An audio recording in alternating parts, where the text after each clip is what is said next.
于七，他怎么也来了？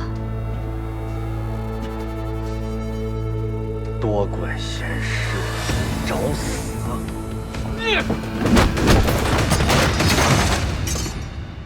何人擅闯？来呀，给我拿下！这都跌下台了，胜败乃兵家常事，贵公子已经尽力了。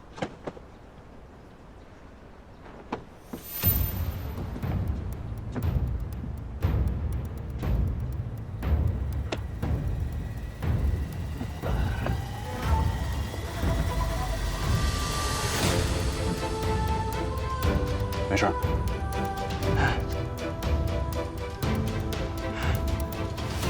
留步！本将军宣布，此次教场大考的优胜者，就是这位公子。不仅武艺一绝，人品也是一流。我大周需要的正是这样的人才。敢问公子姓名？可愿担任都城司司尉一职，以保我临安太平。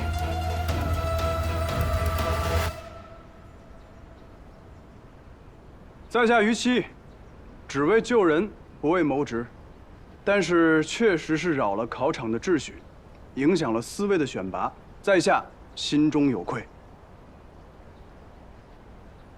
故愿暂任司尉一职，待将军另择优选。好担当！他们萍水相逢，于七为何要救我哥哥？如今在临安相遇，还成了司尉。这一切为何会不一样？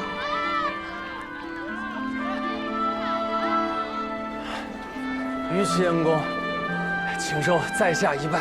无妨，莫要牵到了伤口。于恩公，我们是东平国府的，在下江战。这位是我的妹妹，江四。见过江姑娘。于兄现居何处？改日我好登门拜谢。哎呀，初到临安，暂无居所。那不如来我东平国府一住啊。哥哥，于公子到临安城肯定是有事要办，怎好武断为人家谋划呢？冒昧了啊。无妨，江姑娘。我这初来乍到的，不知道何处可以购入宅院。于兄这算是问对人了。我东平国府旁边啊，就有一处空宅。我们临安城有很多闲置的屋宅，于公子可以去稍远的西郊看看。如果觉得远，门边的方祠聚集处也有的。多谢江姑娘。哎，妹妹说那些都太远了。我东平国府旁边就有个空房，到时候我们哥俩还可以常聚。于公子，您从何处来？南边，燕归城。燕归城是南疆的边陲之地，紧邻着南乌，风景甚美。不知道二位可曾去过呀？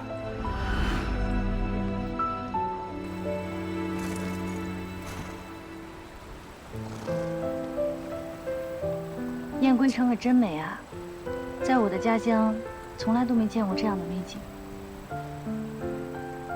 还有很多美景我们没见过，日后我带着你，咱们看个遍。嗯。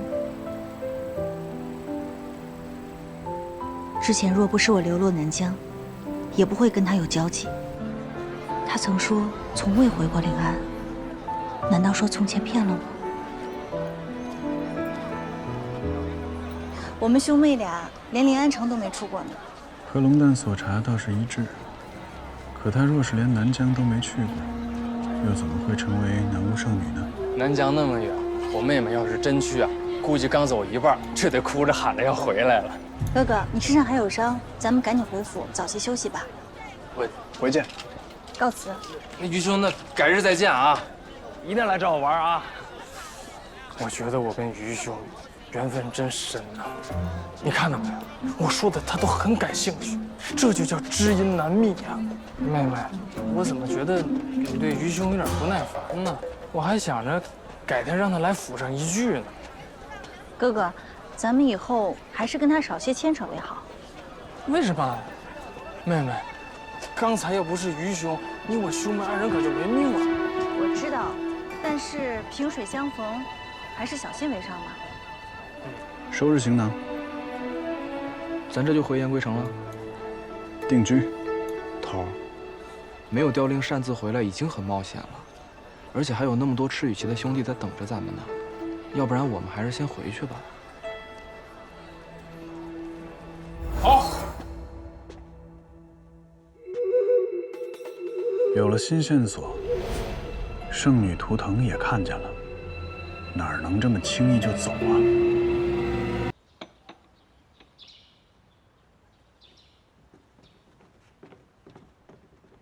弟妹，四儿这桩婚事，我还是觉着理应将这聘礼退还给安国公府，了了这桩婚事。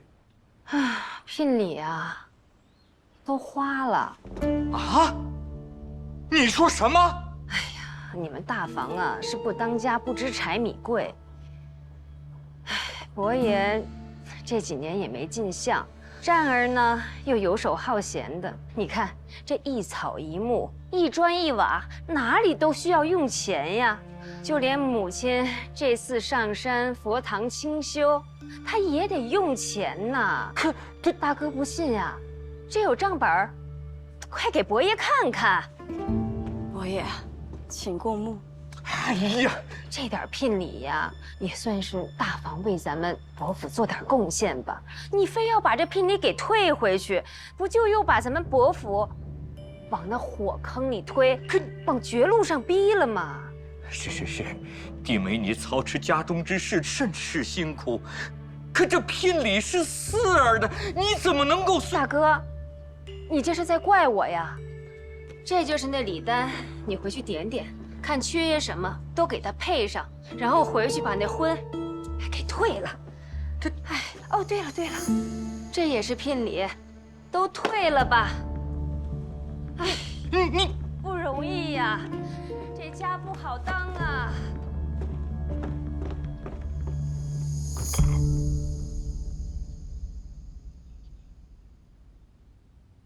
都怪爹无能。爹，不怪您。但是我在想，这聘礼，他肯定是藏在那儿了。女儿想个办法，把聘礼给找出来。哦，就是可能要先借我娘的嫁妆一用。看我这簪子和坠子搭吗？搭。衣服呢？好看。明日啊，我要跟一帮闺女去踏青，绝不能被他们看扁了。我就穿这身儿。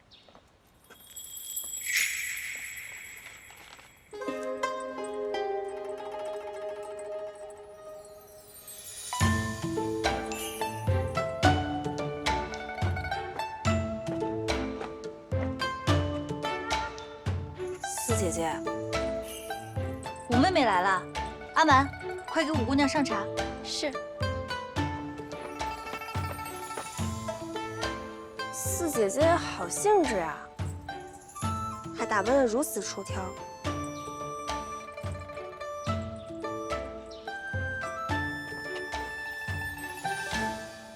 平日里怎么没见你有这般家当啊？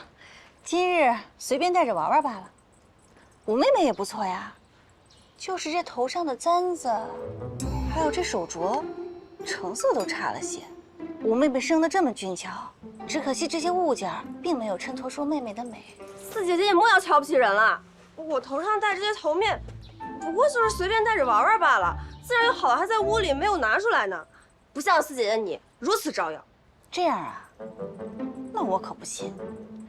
要是真有好的，怎么会藏着，还怕招摇？肯定是没有，这才以次充好。你等着瞧！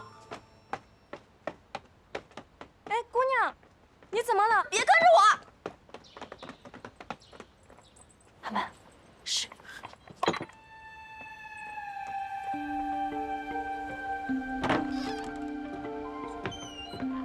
催，就知道催，没了我你们什么都干不了。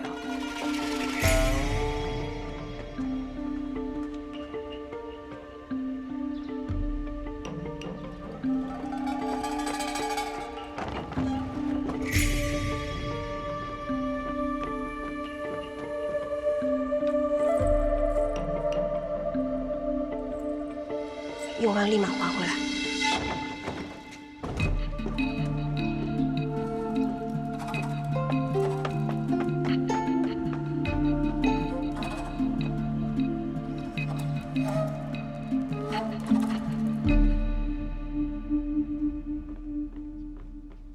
阿满怎么样？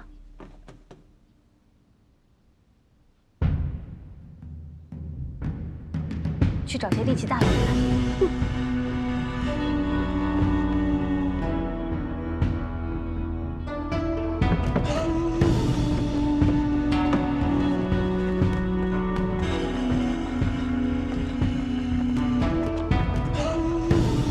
站住！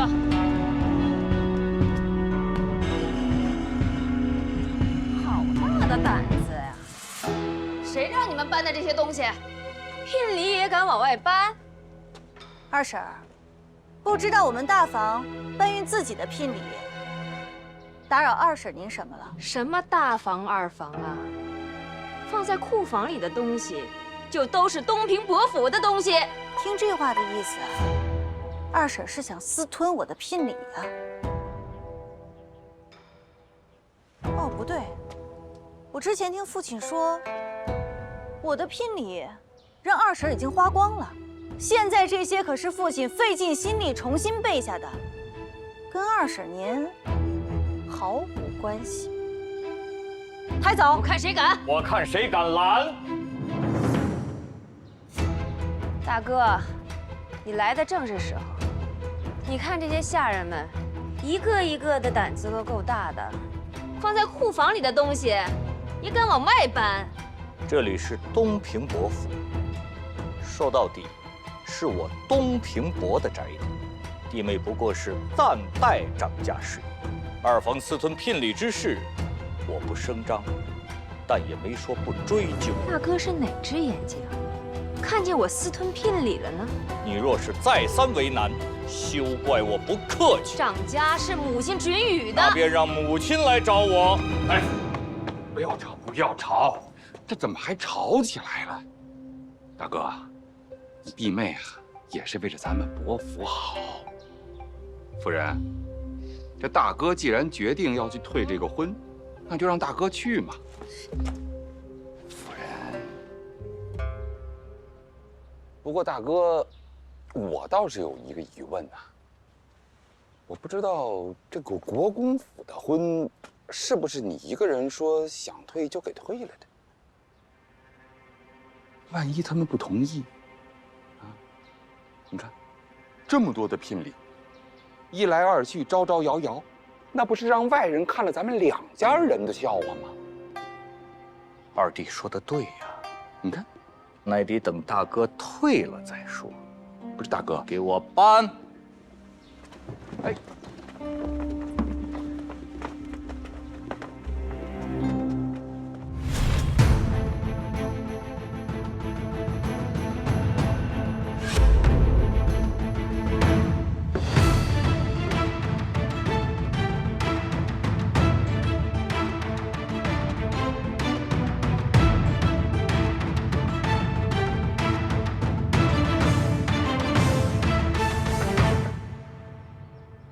此乃都城司令牌和官印，交于于四位。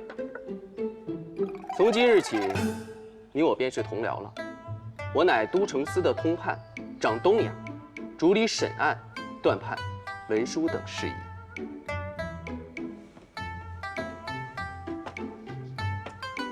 你呢，掌管西衙，这治安巡防、抓捕要犯都归你管，但仍要记住。以东衙为首，听从安排。为了你我二人日后更好的协作，本官特意将注意事项整理成册。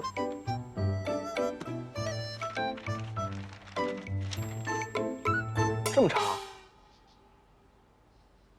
甄大人着实是辛苦了。不辛苦。于四位，我来给你细讲讲。每日卯时开衙，临昏散衙，无故不得缺勤。每日早晚你我需要会面一次，定今日之要务，论明日之安排。好，咱们稍后再说。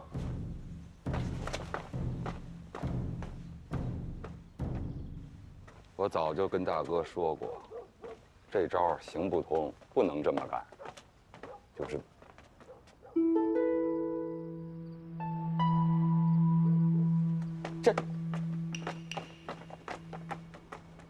这谁给弄回来的呀？伯爷，这好像是安国公府差人还回来的，我们也做不得主，已经请过二夫人了。我这明明放到安国公府了呀，怎么又给抬回来了呀？抬回去。伯爷，那安国公府的管家说，您要是再抬回去，他们还得再抬回来。哎呦，这聘礼怎么又给抬回来了？这一日折腾来折腾去的，也够辛苦的。哎呀，伯爷宽心，国公府呀，定是舍不得咱四丫头，才不愿意退婚的。那季公子啊，也是一时鬼迷心窍，未来还是得跟咱四丫头好好过日子呀。大哥，哎呀，咱们伯府的颜面，算是被你彻底给丢尽了。你这都整的什么事儿啊？来人，把这些东西都抬回去，别在这儿碍眼。是。还是二爷神机妙算呀！你看大哥，也不顾及他女儿的颜面。夫人，你也少说两句吧。反正这聘礼都送回来了，我也安心。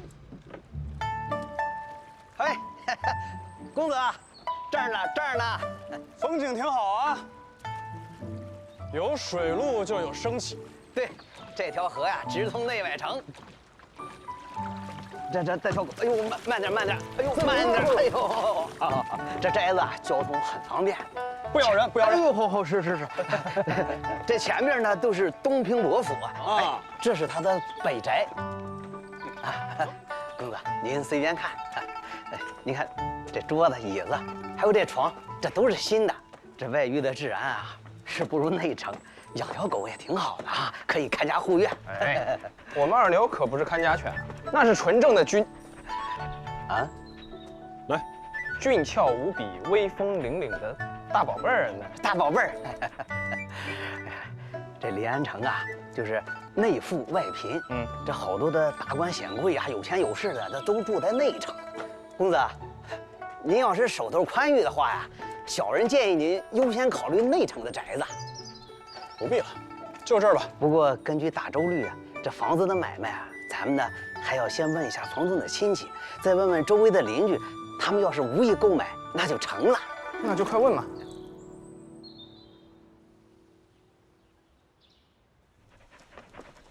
就我跟龙蛋一块儿住。哎呀，龙蛋可太轻松了，根本就不用他伺候。房子的大小可太适合你了。于公子，哎，江姑娘，哥哥，什么房子啊？于兄要搬来枣树巷院子了，询问四邻，正跟我们打听意见呢。枣树巷院子咱们是要买的呀，怎么会让旁的人搬进来呢？妹妹，咱什么时候？哦，真是不好意思啊，于公子，这枣树巷院子我们东平伯府早有意定下了，真是不巧。无妨，江姑娘，条件随便开，怎么样才肯把院子让给我？考虑考虑。哎，这，对，抱歉啊，他平时不是这样的呀。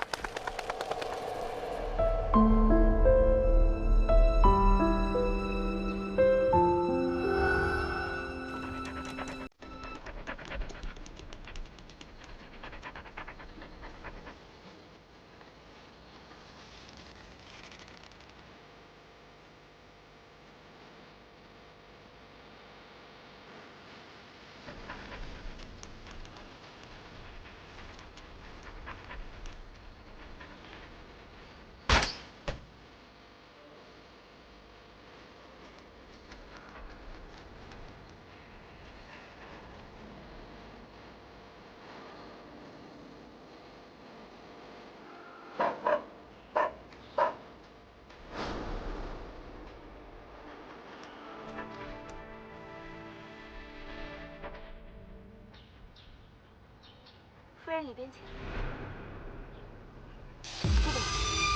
妹妹。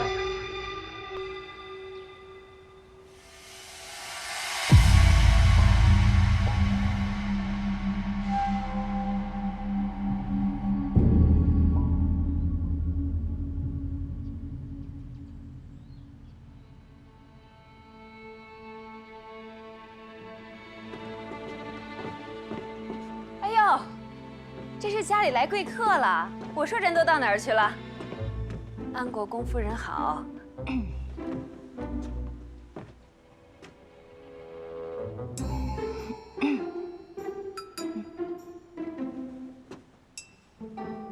崇义今日登门赔罪，还望岳父大人海涵。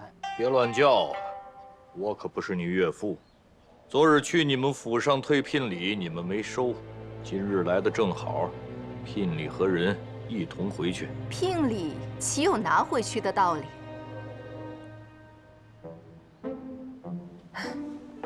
夫人，女儿受委屈了，这当爹爹的心里不舒服。再说呢，崇义犯了糊涂，我做母亲的绝不偏私。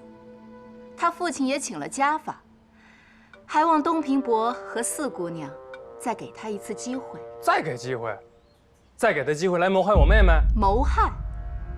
二公子，这话是从何说起？你儿子没告诉你，他把我妹妹推进河里了？战儿，长辈说话不许插嘴。崇义，到底怎么回事？母亲，没有这回事啊！跟他们说清楚，到底怎么回事？岳父大人，四姑娘因为狡猾，意外失足才掉入河里边，旁边都有人看到，他们可以作证啊！江公子，你无凭无据，不能冤枉人呐！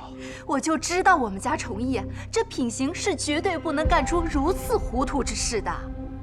那日四姑娘落水，可把我们一家子都急坏了，尤其是崇义啊，嚷嚷着要下河找四姑娘。夫人先坐，夫人先坐。大哥，你看孩子都跪下了，也知错了，这不就是个误会吗？啊，嚷嚷着要下河，莫不是着急要下河确认我到底淹死了没有，这样才好娶自己相好的过门啊？四儿，你这未出阁的姑娘，你这说什么话呢？四姑娘，我读的是圣贤书，绝不会对弱女子下手，更何况你还是我未过门的妻子呢。四姑娘不用担心，到了国公府，我定将你当做亲生女儿一样疼惜，不让你受半点委屈。要是崇义这小子敢欺负你，我帮你出气。媳妇给婆母请安。崇义昨晚又没回来，连自己的男人都管不住，守活寡也只能怪你没本事。老三总往外跑，还不是因为家里的女人无趣？你好歹也学学样子，打扮打扮，像块木头似的。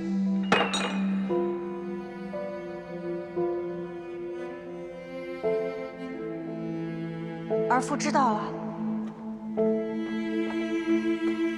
婆母请用茶。你打扮的一副妖艳模样，是要勾引谁？还不快滚！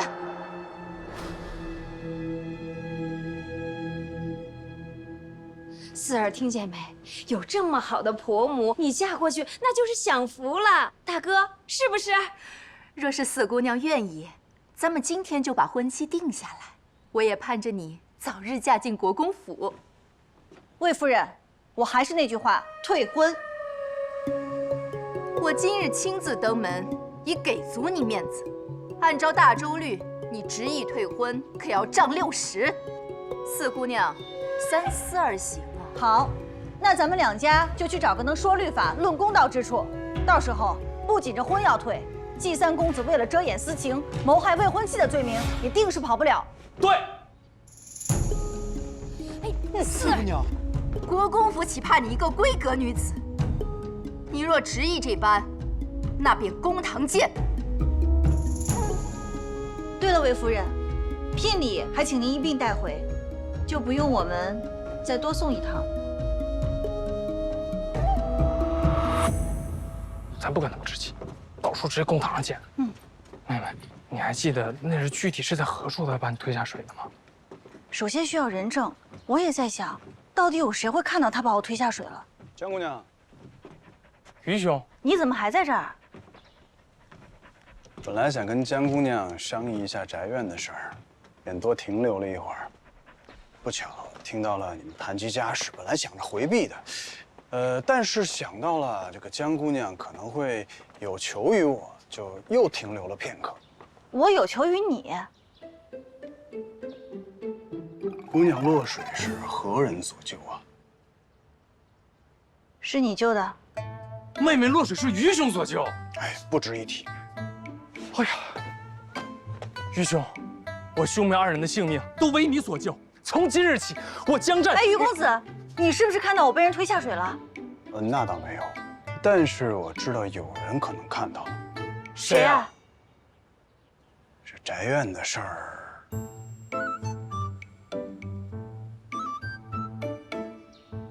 可以商量。太好了，我们就要成为邻友了。于兄，嗯，没想到你我兄弟缘分如此之深。哎呀，都是缘分。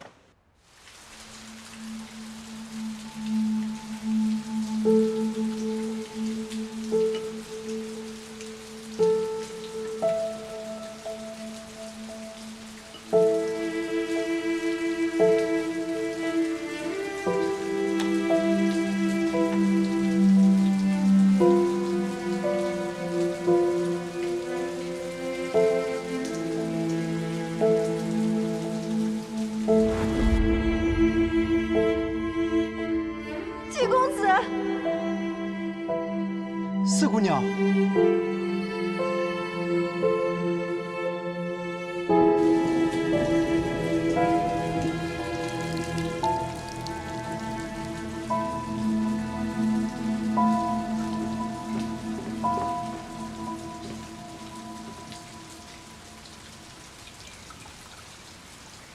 姑娘，可是在担心官司。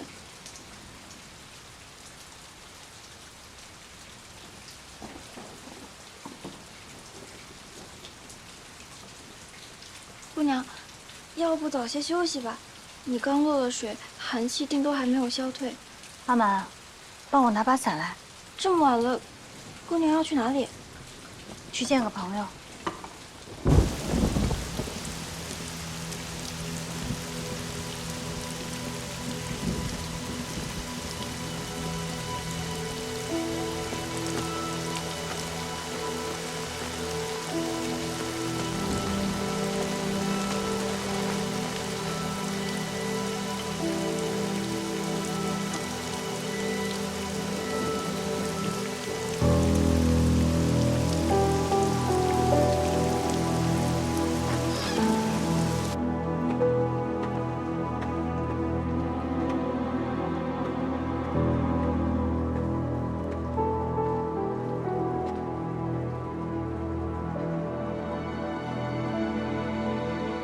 你来了。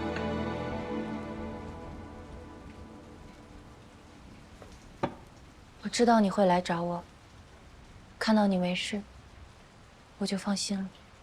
和季崇义私会的女子，是你吗？是我。你如此坦诚，倒是让我很意外。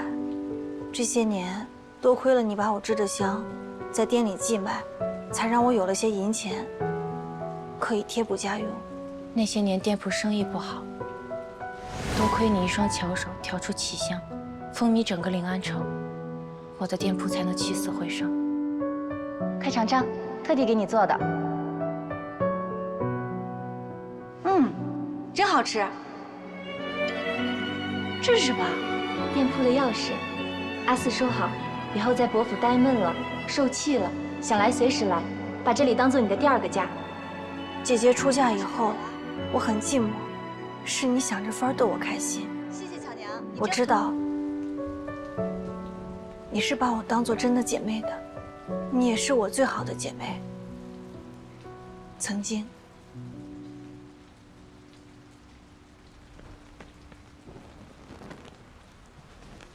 事到如今，没什么可瞒你的。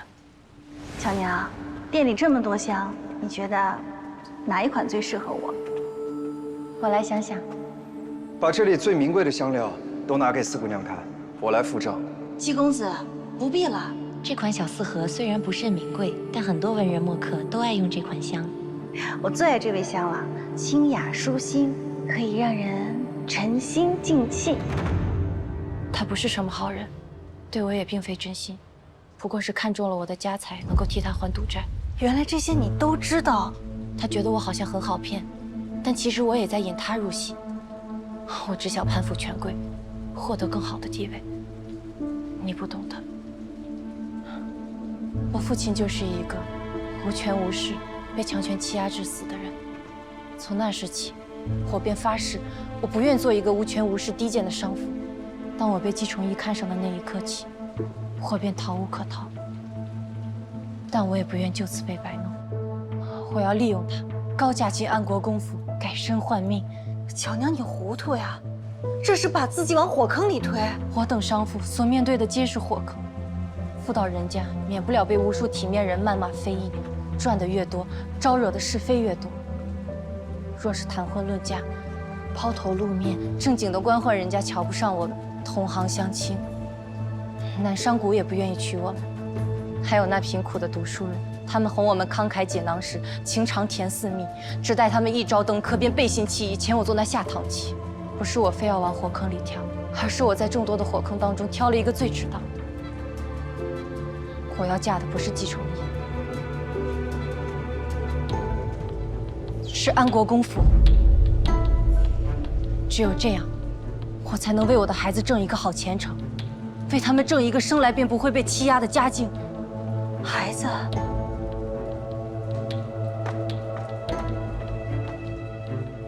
你有身孕了。你母亲是临水首富之女，却也选择用十里红妆嫁进伯府，因为只有这样，她的孩子才能有一个好的出身，才能有资格谈前程。你想靠腹中的孩儿在国公府立足，但你怎么就笃定他一定是个男孩呢？说他是个男孩最好，若不是，那我生的便是双生子，龙凤胎。你居然连这个都想好了？只有越过这道门槛，我和我腹中的孩儿才能有更稳固的地位。四儿，是我对不起。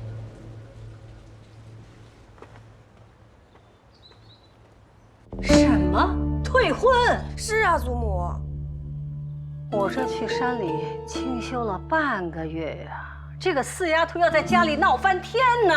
哎呦，我劝她，我这嗓子呀都冒烟了。她根本没把我这婶子放在眼里，还声称说要去报官。这好好的喜事，非要打成官司啊！祖母，四姐姐她动手给了我母亲一巴掌。哎呀，提这个干嘛呀？还不够丢人的呢。不过这四丫头对自家人下手也是够狠的，我这脸到现在还疼呢。哎呀，这个四丫头成何体统啊！无法无天，简直是！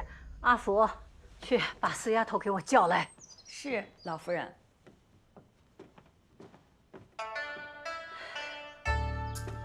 祖母，您快喝口茶消消气。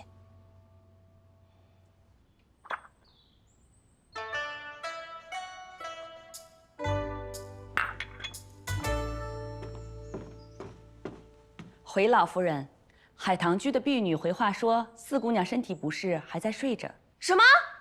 这都什么时辰了，还在睡着呢？祖母，你看呀！老儿媳妇儿，你这是怎么管的家呀？哎呦，母亲，是我无能。可是这四丫头，自从落了水之后，就像变了个人似的，倒是有几分破罐子破摔的意思。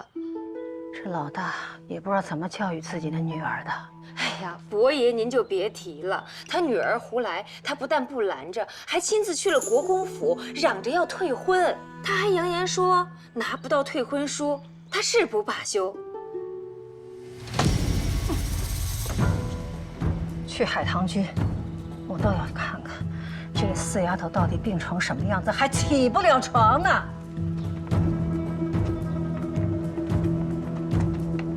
老夫人、二夫人、五姑娘，祖母刚从山里回来，念着四姐姐，特意喊去见见。怎么四姐姐昨日还活蹦乱跳说要退婚，今日就病得下不来床了？姑娘先前落了水，昨儿又受了凉，所以才……那我更要去看看。哎，五姑娘，您不能进去。五姑娘，阿满，我妹妹来了，怎么不通报一声啊？这什么水啊！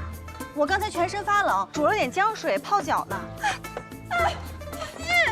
好了，祖母，您回来了。母亲，跪下！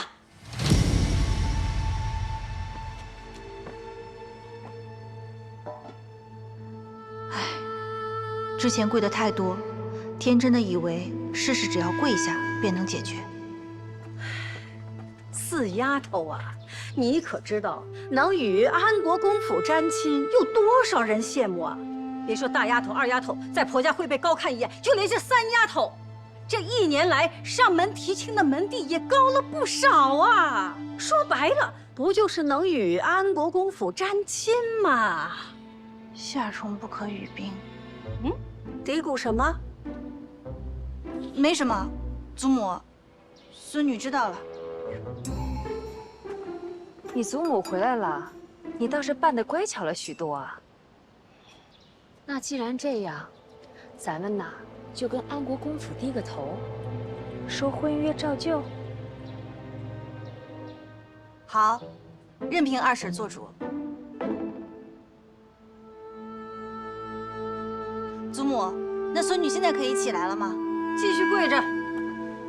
看看您闹出这么大一出息，平白的让2家生了嫌隙，跪着好好反省，1个时辰以后再起来吧。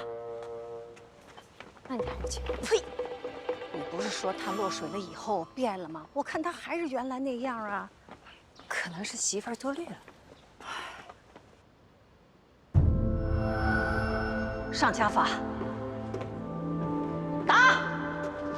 别打！别打！长儿，这祖母，我看谁敢护着他！母亲三思啊！那季崇义敢将四儿推入水中，定不是什么良善之辈呀！大哥糊涂啊！人家那是安国公府，能够高攀到安国公府，那是大房上了高香了，何必计较许多呀？他现在代表的是我们整个江家，啊，那江家的嫡女，心里只有自己，还要把退婚的事弄上公堂，那这是把咱们伯府的颜面放在地下碾呀！你们说的对，四丫头不守规矩，在那胡闹，成何体统啊！我们东平伯府最看重的是什么？是名声。只要是坏了名声，我绝不答应。可什么？安国公府本来就理亏，她要是嫁了过去，人家会好好的补偿她，不会苛责她的。你到底有什么不满意的？祖母，妹妹不想嫁，我们不要逼她了，好不好？好啊，你也来裹乱，一起打。是。爹，打！爹，老大。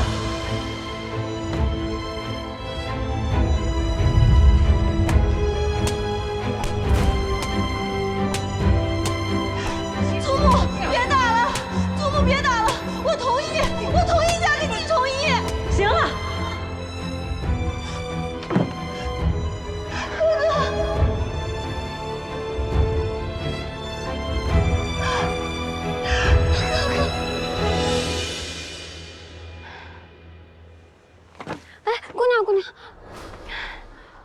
姑娘，您之前不是说要上公堂退婚吗？现如今老夫人回来，您又说让二夫人做主，婚约照旧，这是何意啊？公堂肯定是要上的，只不过咱们要暗中行事，绝不能让祖母先知道。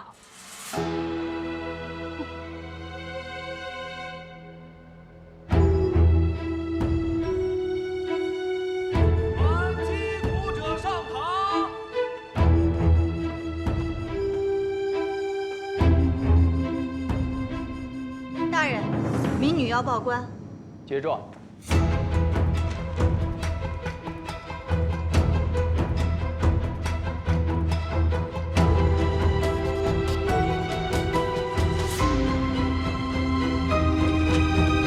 告，择日过堂细审。到底是谁能看到我落水？在下有一事不明，还想请姑娘先帮我解个惑。说吧。我先是救了你，然后又主动提出来帮你寻人，既未邀功，也未曾得罪过姑娘吧？不曾。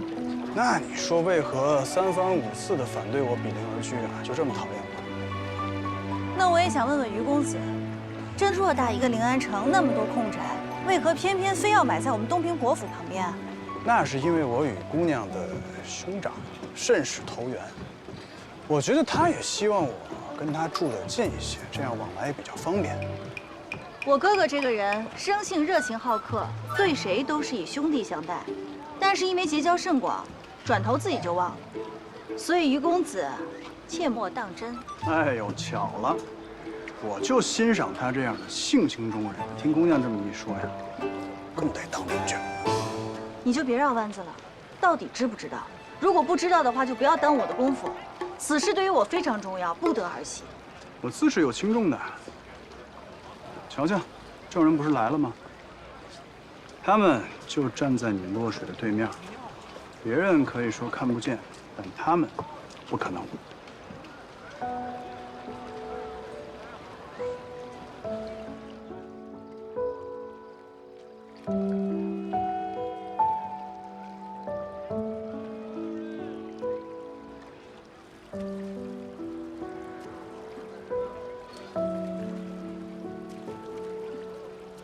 只要退了婚，一切就能够重新开始吧。这一次，我要过不一样的人生。将美酒满荷香，呼吸人已逝。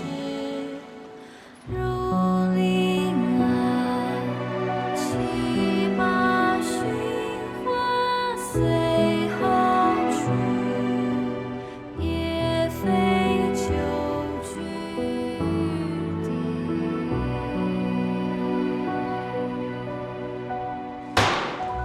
季崇义，江四状告你蓄意谋杀，你可认罪？大人，冤枉啊！这本就是意外。我看就是那姑娘自己失足掉进水里的。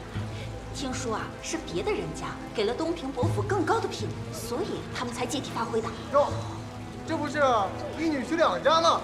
对，胡说八道什么？就是什么一女婿两家？是安国公主给你派来的？启禀大人，民女有证人。传证人。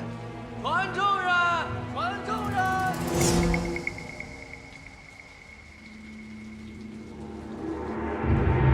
哎呦，我的老爷，你倒是说句话呀！这旁的不说，甄大人那边可需派人去打点打点。你倒是拿个主意呀！旁人还能疏通打点。都城司甄衡是个油盐不进、六亲不认的主，就连陛下有时候也要让他3分，所以才将这最难做的都城司通判一职给了他。堂下何人？小人王东升。以何谋生？我在馄饨店做小二谋生。那本官问你，当晚你看到了什么？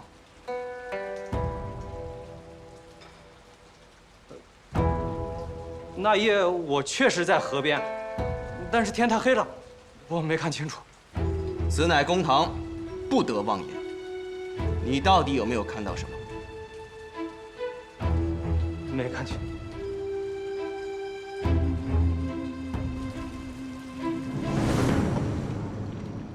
可是我当着很多人的面都说了，是季公子推的四姑娘。我听说，你家里面还有一个年迈的瘸腿老娘。你想干什么？那天晚上夜太黑，你看得并不真切。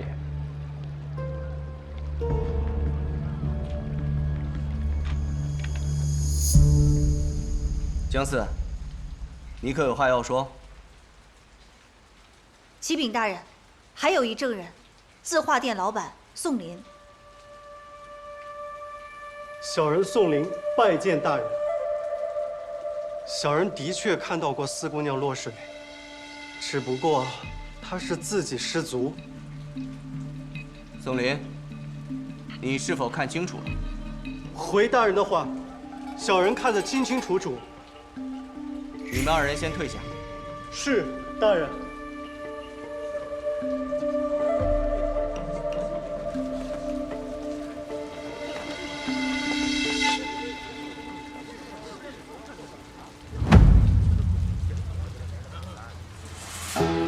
看来有的人不但会推人下水，还会收买人心啊！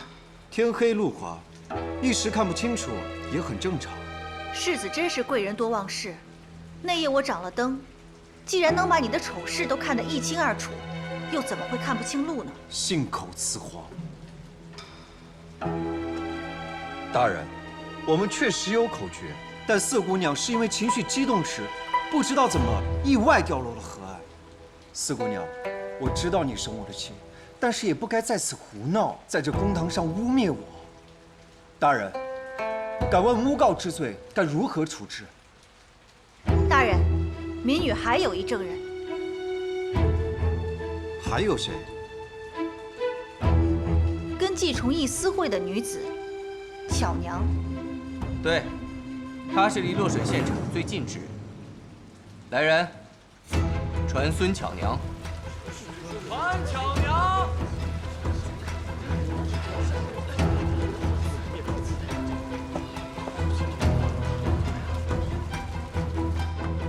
民女孙巧娘，参见大人。孙巧娘，那本官问你，季重义到底有没有推将士落水？巧娘，你如实大胆地说，有我在，不用怕。既然你执意要嫁进国公府，那我也来帮你一次。如今你即便嫁进去，也只能做妾室，但如果你愿意出面作证，我来帮你，让你做国公府里受人尊敬的正头夫人。要不要信我一次？大人，那晚却是季公子推了江四。巧娘，你胡说什么呢？你疯了！季重义，你若在当庭大声喧闹，本官就判你个藐视公堂之罪。好手段，化敌为友。这情敌的证词比旁人更可信。江四，你果然不简单。本官再问你，那季重义是一时失手啊，还是故意为之？他是。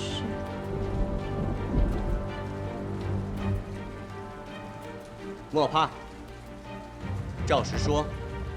巧娘，我不是故意推了他，你在我身后看得清清楚楚，只不过是我一时失手啊！季公子，如今你倒是承认了，确实是你把我推下水的吧？我没有，我不是故意推你的。前后颠倒，公然欺瞒本官，给我拖出去，杖10棍。是，你不许动我！我父亲是安国公，你不许动我！他们俩联合起来，就是要逼我退婚！大人冤枉！大人！这是他干的！大人，手下留情啊！来者何人？我乃安国公之子季重礼，特来为季重义求情。大人冤枉啊！江四和巧娘联合起来说谎，就是逼我退婚。我说的都是真的，冤枉大人！使点劲儿，打得好，打得好！此乃东城司公堂，无论你是王孙贵胄还是贩夫走卒，本官都将一视同仁，只论是非黑白。哥，大人，冤枉！他们俩串通一气。巧娘，你继续说。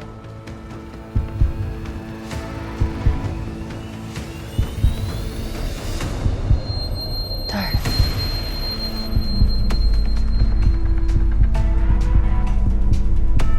他是。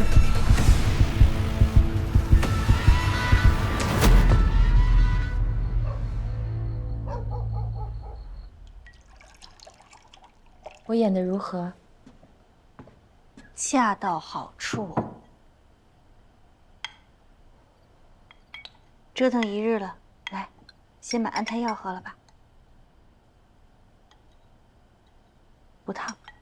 巧娘，巧娘，把那个贱人给我喊出来！别躲着，给我出来！季公子，你要干什么呀？在这儿，江四也在这儿，赶紧把他给我叫出来！快去！你先在这儿。知道你们在这儿，赶紧给我出来！人呢？季公子，看来这棍子是没挨够啊，都能下床来兴师问罪了。你和巧娘两个毒妇好手段啊！一个在公堂上装的木讷，一个信口雌黄，到头来竟联手来害我。你脚踏两只船，想把我清清白白女儿家连哄带骗娶进你家，还不允许我还击了。你，国公夫人，原来您就是这般教子。住口！我儿子是天之骄子，瞧上你是你的奏护。你这贱妇，他究竟给你灌了什么迷魂汤，让你在公堂之上构陷我儿？那咱们便鱼死网破，你们有一个算一个，都别进我们家的门。真不愧是国公夫人，事到如今了，还睁着眼睛说瞎话呢。我本就不想进你们家的门，但是巧娘，先坐下再说。但是巧娘，她如今怀了你儿子的骨肉，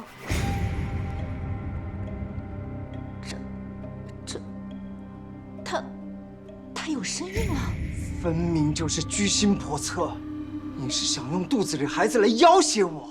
一个低贱的商妇，你这铺子里来过什么人？你和什么人有过交情？谁清楚呢？你凭什么说肚子里孩子就是我的？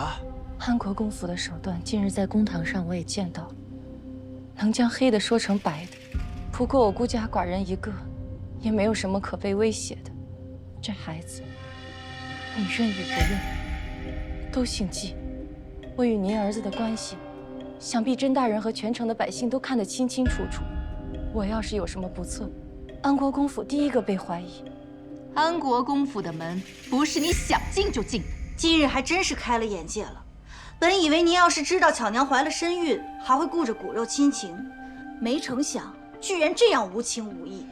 也是，等以后要是传出去了，说季公子为了求娶巧娘，不为情义，而是为了巧娘的财帛去填那赌输了的窟窿，也没人觉得奇怪了。你怎么什么都跟他说啊？先前哄着要把我娶进门，怕也只是要找个冤大头罢了。但此事，国公爷怕是还未知晓吧？你们要如何？我要一纸退婚书，巧娘要一纸通婚书，而且她要做正妻。我看你是疯了！区区低贱商妇，简直痴心妄想。是您儿子看上了我这商妇赚来的财帛，多少银子我来替他还。你别在这儿做春秋大梦。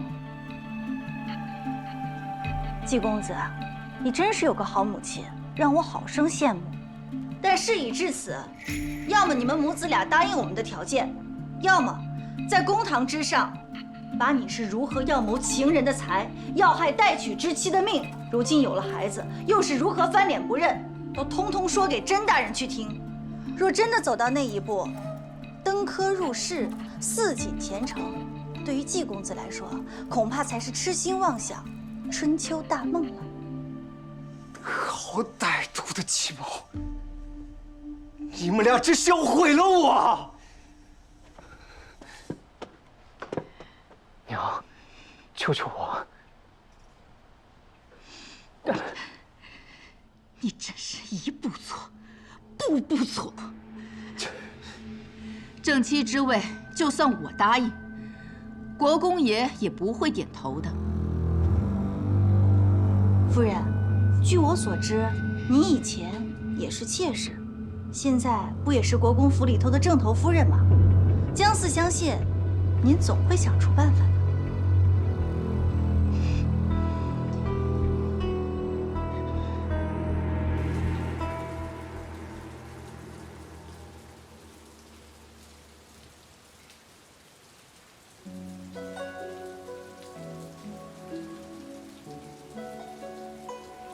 姑娘，魏夫人不是都答应了退婚吗？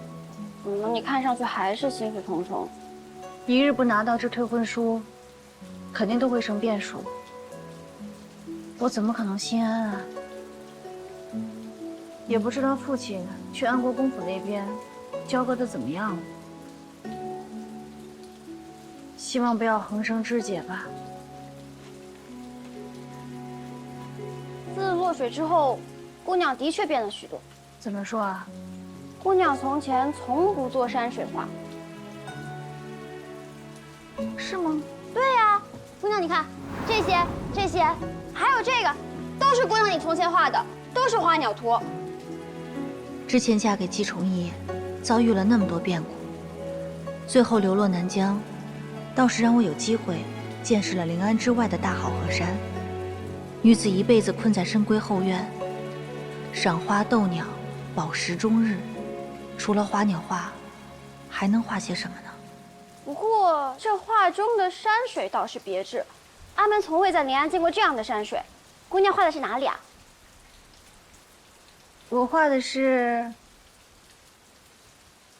梦里梦到的。四妹妹，四妹妹，你看看这是什么？哎，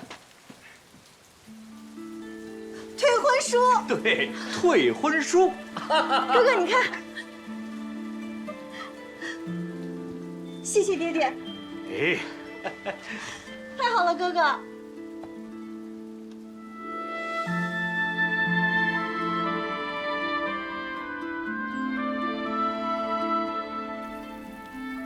撤告？是。可是那安国公府威胁于你。不是，大人，我是自愿的。今晨，我父亲已经从安国公府取回了退婚书。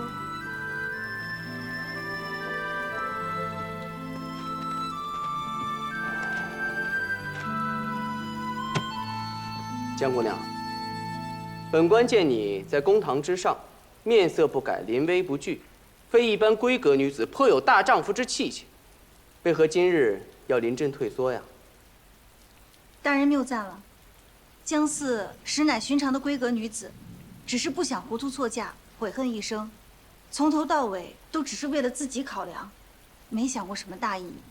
既然那安国公府都已经写了退婚书，我的目的便达到了。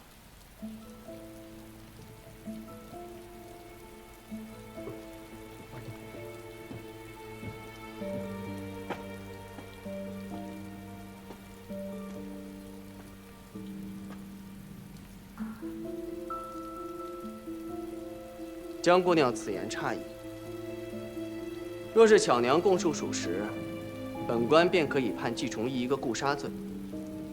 婚嫁乃是良家结亲，按照本朝律法，一方犯罪，另外一方可以解除。不是的，大人，那季崇义确非有意害我，只是一时失手。本官听闻，近日安国公夫人去寻了孙巧娘，可是她收买了巧娘，收买证人，一时出律。真的没有，大人，只是一时失手。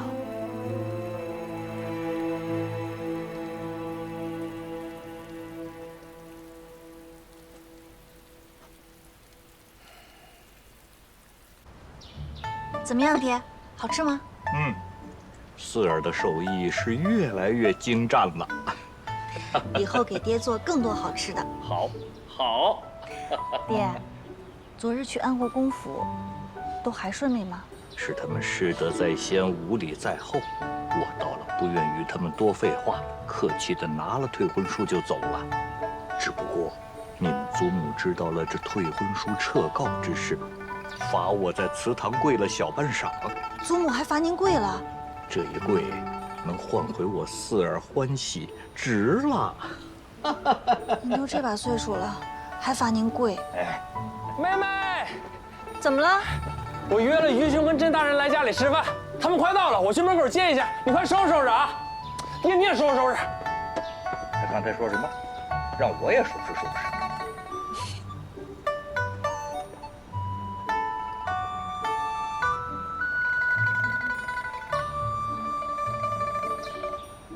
姑娘，你脖子后面有个图案。脖子怎么了？姑娘，你坐下。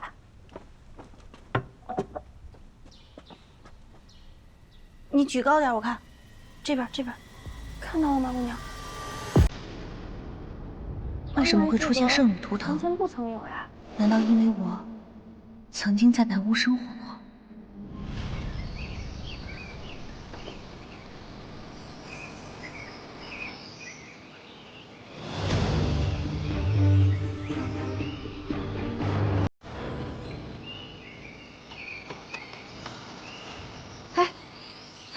醒醒！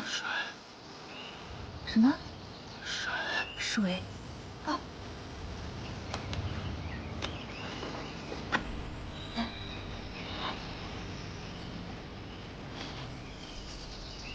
怎么样？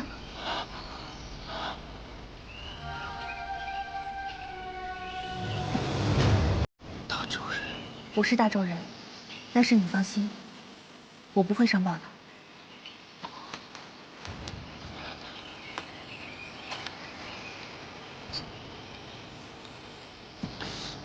这个药可以帮你止血，水和药我都帮你留在这儿了，我只能帮你到这儿了，啊。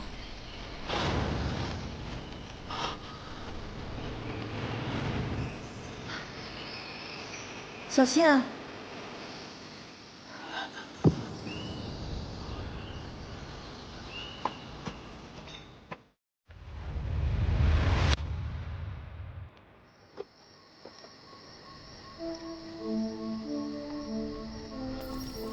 这好像有个人，是大周人。他该不会是从这悬崖上掉下来的吧？他们也太大了。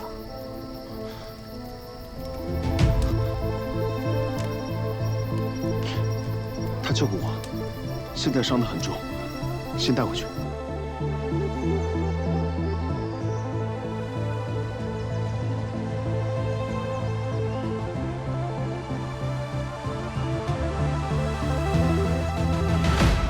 今日我就收你为徒。我被人逼迫跳崖，是你们救了我。大长老不计两方恩怨，收我为徒，传授我本领，请受姜丝一拜。我们南巫本不救大周人，只是你不计两方恩怨，救了独儿。我们南巫还你一命，只是从今以后，你不可和大周再有联系。我在大周已经没有容身之地了，我愿意留在南巫。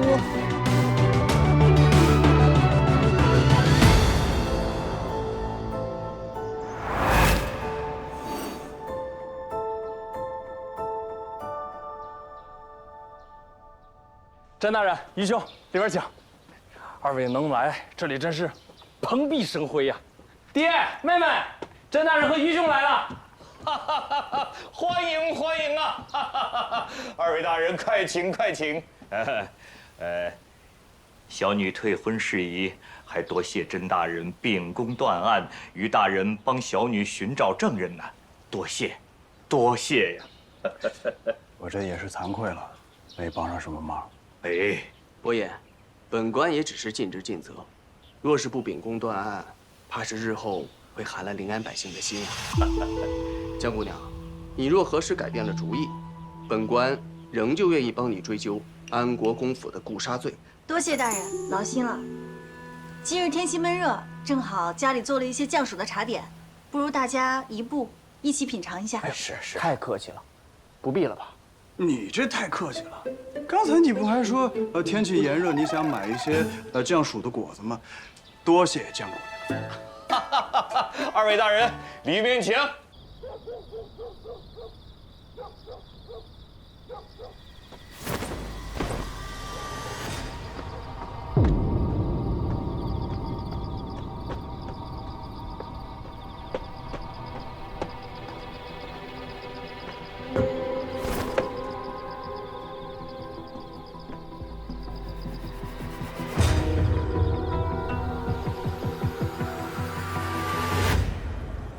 南巫的神剑山，可是之前我打探的消息，是他们兄妹二人从未离开过临安，更别说去什么神剑山了。那他是怎么知道的？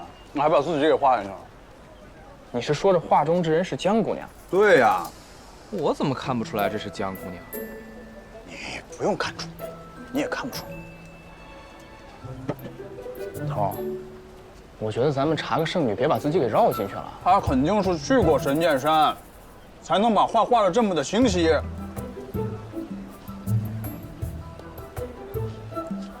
但是头儿，你看啊，这画中有2匹马，却只有1个人在骑。所以我们就得知道更多的线索，才能解开这个谜团啊！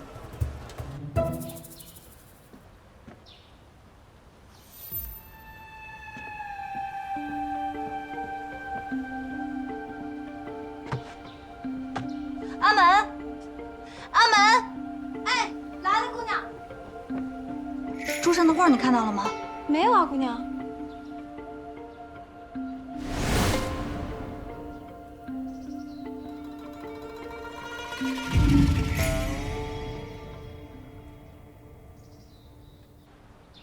来帮我个忙，难道与其千方百计地接近我，是在调查我圣女的身份？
姑娘，图案不见了。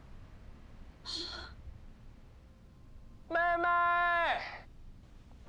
哥哥，妹妹怎么了？于兄搬过来了，咱俩去给他道喜去吧。哥哥自己去吧。